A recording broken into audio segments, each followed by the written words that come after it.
Hey guys, my name is Anthony Alga for the Bass Journal, and today I'm going to be giving you a little lesson on choosing the right rod so you can maximize your fishing success. So stay tuned.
There are so many rods and so many different types of rods in the market, so choosing one can be really frustrating. So in this video, I'm just going to give a little breakdown on it.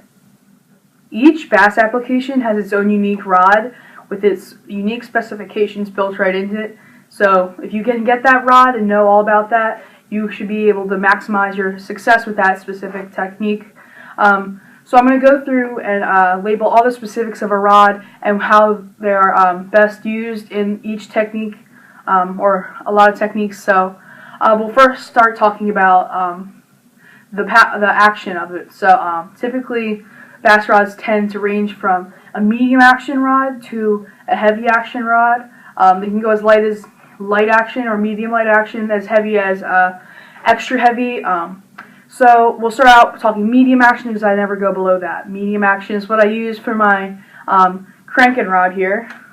So this is medium action. And this means that with less, it'll bend more with less pressure. So if you have a really heavy action rod and you apply a lot of pressure, it's not going to bend as much as a medium action rod. So for medium actions, I like to use that for my finesse applications. Spinnerbait fishing, topwater fishing is great for that. And then soft plastics fishing, those are my favorite. Next you get into medium heavy. And medium heavy or medium action, I use for crankbaits. Yeah, and then spinnerbaits, sometimes depending on the size of the spinnerbait, I'll go use that. And then jigs, I sometimes like to use those medium heavy, depending on the jig. Football jig especially, medium action, medium heavy, in that range. And then you get into your heavier applications like heavy, extra heavy, and these are what you're going to need for flipping and pitching. And you're going to want for frog fishing and casting the Alabama rig. So if you know that, you can start crossing that one off your list. And then next we're going to talk about the lengths. And all bass rods out there vary a lot in lengths, but they range about from 6 foot to up to 8 foot now. So a 6 foot rod and 6.6 action. That's really light medium action rod. That's a good topwater rod. I like the short handle in it and not a lot of length, not a lot to get in the way with working that topwater. Same with jerkbaits. Same with then I get into 7 foot. 7 foot medium action is my favorite setup, by the way. 7 foot. That's great for spinnerbaits. Topwater sometimes, depending on your likings. Yeah, things like that. I'll even go buzz baits with them, depending on conditions again. Crankbaits, I have a 7 foot medium action cranking rod right here. Great for square bills and stuff like that. And then 7.6, this is a good flipping and pitching rod. Even a good frogging rod.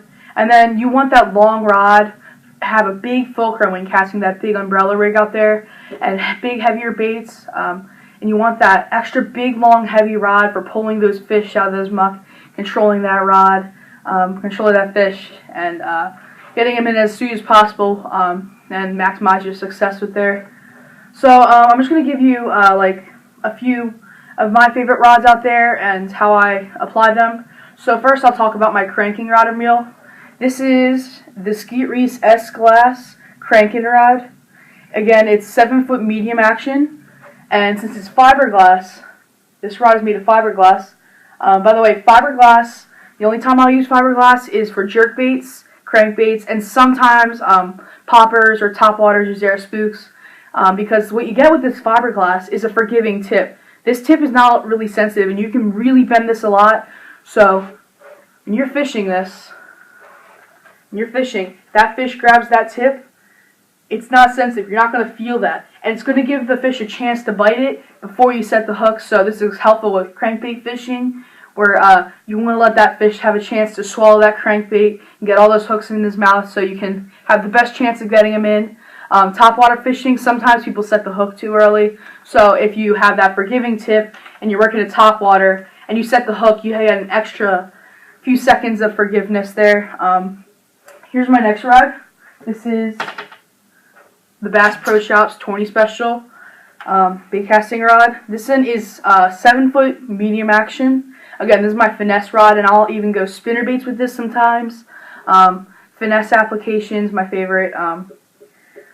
This rod, super light. Now this one's a graphite rod though. This is different than fiberglass. A graphite rod is what common rods are for, and unless it's crankbaits, jerk baits, or sometimes topwaters, I'm using a graphite rod. Graphite rods tend to be a lot lighter than these big fiberglass rods, and more sensitive, especially when finesse fishing, when sensitivity is key. This tip is really sensitive. It'll transfer right to your hand, and you'll know when to set that hook. Here's my next one. I got this one on sale at Black Friday on Bass Pro Shops for like $60. It's the Pro Qualifier Silver Edition, so it's not the real Pro Qualifier. It's a decent rod and reel combo, but the rod, it's 7-foot medium heavy, so this is a great spinnerbait rod. Probably my go-to spinnerbait rod for this. Football jigs sometimes, medium. That other rod right there, I like football jigs, and sometimes, depending on the weight of the football jig, I'll go with this. Next we have my flipping and pitching rod and frogging rod. Again, this is a heavy action. It's actually the old Daiwa Pro Kion. Yeah, a heavy action rod, long rod. You're going to want that. And then frogging rod, you got to control that fish, get him out of that muck, spool it with 50-pound braid, and you'll be good to go with that. Some other rods I like out there. I'm really impressed with Quantum products. Bass Pro Shops products make some good things too. Again, some major brands. Try to get a decent rod. Many bass anglers out there just overlook this subject and think they'll be fine with any rod. The truth is, if you have the right rod, you're going to maximize your success. So any little rod won't cut it. Search, research. Hopefully this video will help you learn a little bit about rods. And look at the brands, look at the rods, look at what suits you and what's going to last you long. Again, I know that Quantum products last me a long time. Bass Pro Shops, quality products, you're going to want to get a quality one. Again, the guides, the products used, the reel seats, the blanks. So, talk a few features about rods now. So, not all rods include these, but these are a few features that some companies are putting in now. You're gonna get some companies are putting in micro guides. So micro guides are really, really tiny guides on your rod, and they can reduce backlash, increase accuracy, and reduce the rod weight overall. Many companies are featuring split grip designs, just like this one, which again, they reduce weight, give you more fishability and a better fulcrum. More power, it feels like, but again, it reduces that weight and makes the rod more balanced for better liking. And then the reel seat, I don't have my rod on me right now, but here we go. Oh wait, this is my spinning rod, this isn't the bait casting rod, but as you can see, this reel actually does not touch the reel seat, and what this does is it increases the sensitivity with the reel, so the bite is going directly from the rod to your hand instead of going into the reel and wasting that extra energy and power. So you're getting a more sensitive bite. Stay tuned, there'll be more Bass Journal after the break.